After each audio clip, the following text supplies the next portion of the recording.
That's kind of one of our sort of strap lines, really, is reaching your online potential. And I think, it makes my job difficult from a sales point of view, that where you've got other agencies out there that are just website, that are just digital, that might also be a bit of both. But this industry isn't regulated.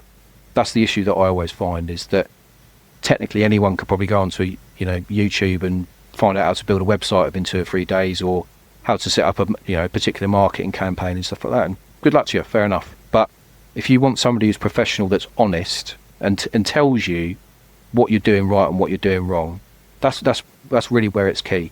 Because I find that especially in certain agencies that I've worked in, it almost feels like they're taking the money and that's it. They don't really care about the particular client and their goals and objectives. And that's not the right way to be in business, in my opinion.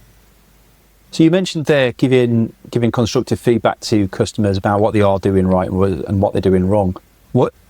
Based on the fact that you've kind of straddled both storytelling and conversion most of your career away from warehousing, what is it that most small businesses are getting wrong right now in terms of connecting with their audience?